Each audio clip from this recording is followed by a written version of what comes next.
چطور ما میایم به صحبت‌های طرف مقابل اشاره میکنیم خب که اینجوری گفتید ولی نشد؟ یک، مسئله اول. ما اگر به صحبت طرف مقابل اشاره میکنیم هدف گذاریش رو داریم میگیم. طرف مقابل عامله. یعنی اگر شروع میکنه یک جنگی رو، زمینهاش رو چیده، در آمادگی 100% قرار داره، خودش که هیچی، پشتیباناش هم در آمادگی 100% قرار دارن، متناسبه با برآوردهایی که خودش دارن و از طرف مقابل داره، میاد میگه 4 تا هدف دارم از حمله: موشکی ایران، هسته‌ای ایران، جبهه شیعی، دیپلماسی که اجازه احیا هم به اون نده. وقتی تو این هدف گذاری رو خودت انجام دادی، مجبورت که نکردن که بگی حالا یه حرفی رو بزن، باید بهش برسی. 4 تا هدف خیلی تیتروار دقیق که قابلیت سنجش داره، اونا رو مشخص کردی. خب تو اینا پیروز نشدی.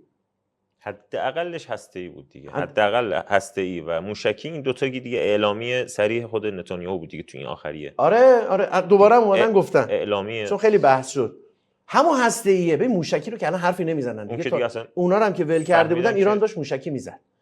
هسته‌ای هم که داریم میگیم، یه گزارش CNN از پنتاگون، یعنی وزارت دفاع جنگ آمریکا، به نقل از منابع آگاه منتشر کرد که آقا اینی که میگید آسیب جدی زدیم و ترامپ بلافاصله هواپیماها برنگشته بودن، ترامپ موضع گرفت ما نابود کردیم. این موضعی که گرفتید، این موضع میتونه واقعا درست نباشه. برآوردها از تصاویر ماهواره‌ای و حالا برآورد جاسوسی، هر چی که بخوام بگن، جمع‌بندی کجا؟ اینا یه تشکیلاتی دارن توی آمریکا، جای دیگه از اسرائیل هم داره این رو، تشکیلات ارزیابی اتفاقات داخلی و خارجی. یعنی میگن آقا ضررزیان به ما چقدر وارد شده. یه آژانس ارزیابی این مسائل. اون آژانس گزارش که داده به پنتاگون این بوده که نگید ویران کردیم، نابود کردیم، تمام. اینطوری نیست. باید صبر کنیم اتفاقات آینده رو ببینیم. چیزی که الان می‌بینیم اثبات کننده این نیست که زدیم ویران کردیم مباحث هسته‌ای رو. بعد ترامپ اومد موضع گرفت، واشنگتن پست اومد پشت گزارش CNN، ولم نکرد. بعد تا ساعتی گذشته من دیدم ترامپ اومده اعلام کرد که آقا اینا دیوونن، اینا رو اخراج کنید. موضع گیری کاخ سفید عجیب بود. کاخ سفید گفته بود اونهایی که این خبر رو درز دادن یا این گزارش رو تایید کردن، اونا باید بیان توبیخ بشن. ویتکوف که چون همچین چیز، ویتکوف هم یه همچین موضعی گرفت. عجیب‌تر هم این بود که تو این روند که برخی از رسانه‌های رژیم صهیونیستی آمدن به نوعی تایید کردن این حرف رو که اون چیزی که ما می‌خواستیم از بحث هستی هم به دست نیومده.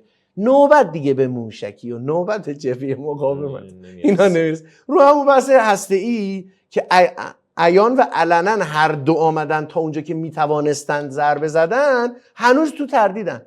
اصلا همین که یه رسانه مثل CNN، حتی واشنگتن پست، درسته اینا مدل‌های انتقادی نسبت به دموکرات‌ها رو، جمهوری‌خواها رو دارن، ولی عملاً میخوان توی یه سری منافعی حرکت بکنن که تاریخ به ما ثابت کرده روند خبریشون به چه شکل بوده. این حرفا رو میزنن و تکذیبیه علمی هم ارائه نشد. یعنی برآوردشون حالا ممکنه بگن هنوز در مراحل امنیتیه، ولی خلاف این رو نتونستن گزارشی رو تهیه بکنن. یه ادعاست.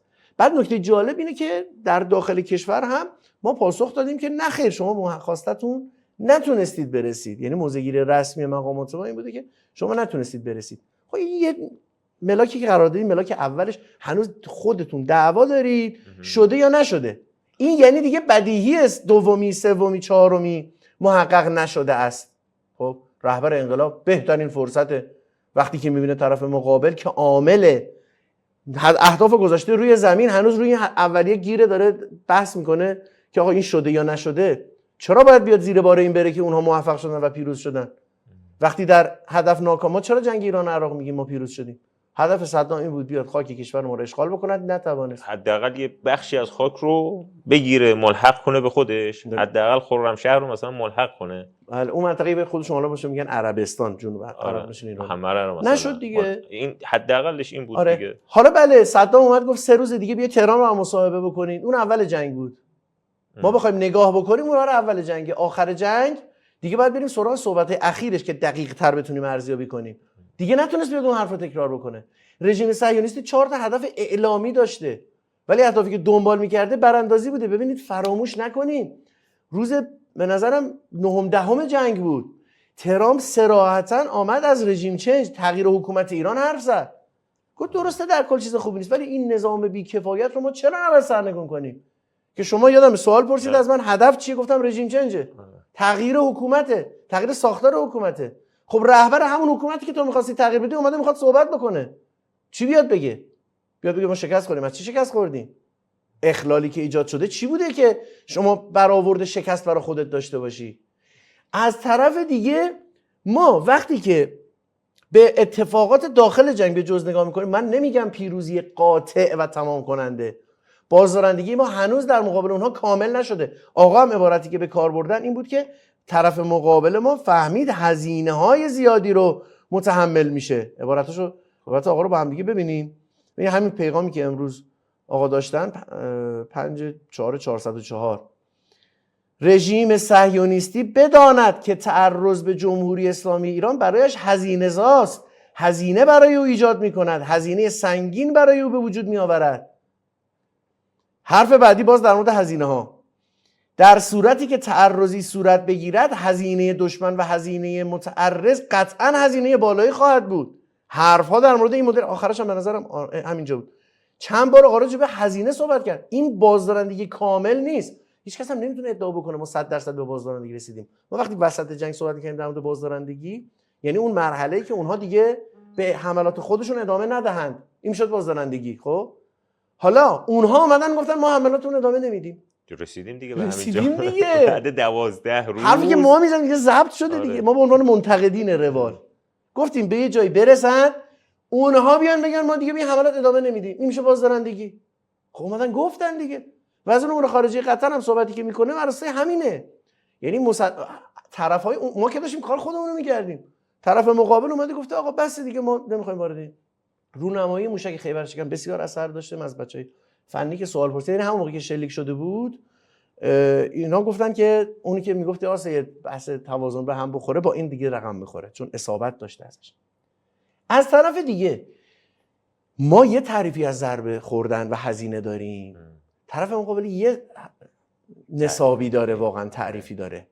الان توی غزه مدلش به شهادت رسیدن میانگین این روزها رو بگیریم بین شاید میتونیم بگیم بین 60-70 تا 100 نفر میانگین شهدای اصلا روتین و روالی که داره اتفاق میفته. ولی باز وقتی که 7 تا سرباز یا افسر درشون باشه از رژیم صهیونیستی کشته بشن، نتانیاهو میاد میگه خیلی روز سختیه برای ما. قطعا اگر 7 نفر شهید بشن در غزه میخوایم نصاب رو بررسی کنیم عاقلانه، عاطفی نه. اشک چشم کودک برای ما سنگینه، میتونه واقعا ما رو به هم بریزه و ضربه بزنه بهمون. اون بحث عاطفیش جداست. 7 نفر شهید شدن توی غزه که باعث نمیشه که مثلا بیاد نظام ساختار حالا مثل حماس، مثل جهاد اسلامی بگه ما امروز خیلی روز سختی رو گذروندیم.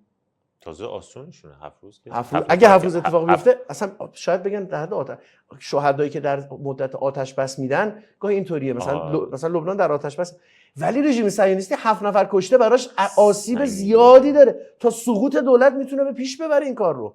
حالا با این وجود که اونها آسیبه براشون مؤثرتره. ببینید ما موشک میومد میخورد، خب تو خود همین تهران گاهی به ما میگفتن که مناطقی که شاید به نسبت نزدیک هم بودن میگفتن خب اینجا موشک خورده صدای انفجار، خب من نمیشنیدم، درسته؟ و بالعکس رژیم صهیونیستی یه دونه پهپاد به سمت یکی از مناطقش میاد بالا تا پایین یک پارچه میره توی مدل هشدار، نه اینکه آژیر هشدار تا مرحله مثلا لول سومش به صدا در بیاد ها، نگرانی تمام اونجا رو یک پارچه میگیره. ما اینطوری نیست. ما یک دونه اصابت با تل‌آویو تمام رژیم صهیونیستی رو میبرد روی حالت ویژه و خاصی. مال ما اینجوری نبود. ما هنوز شب 12 از جنگ سنگین ترین حملات رو داشت رژیم صهیونیستی به تهران. بله. ما وقتی اومدیم قم با دوستانم صحبت می‌کردن میگفت جدی دیشب عمران میشد تهران با این مدل رسانه‌ای سنگینا. همین مدل اگر برای اونجا اتفاق میافتاد فاجعه روی فاجعه آمده بود. این هم بحث بافت اجتماعیش آسیب پذیریش زیاده، هم بافت نظامیش آسیب پذیری زیادی داره، هم بافت سیاسیش آسیب پذیری زیادی داره. ژئوپلیتیکش وسعت سرزمینیش. بعد یه چیزم بگم بابا جمهوری اسلامی ایران مستقله. چین و روسیه تا یه حدی نمیان جلوتر. اصلا روسیه که خودش اعلام کرد گفت ایران از ما درخواستی نکرده، ما خودمون تصمیم میگیریم. واقعا رژیم صهیونیستی مدل آسیبی که میخوره از اون سمت کشورهای دیگه میان میگن نباید این آسیب رو بخوری، یعنی اونها یه فشار مضاعفی روشون مستقر میشه.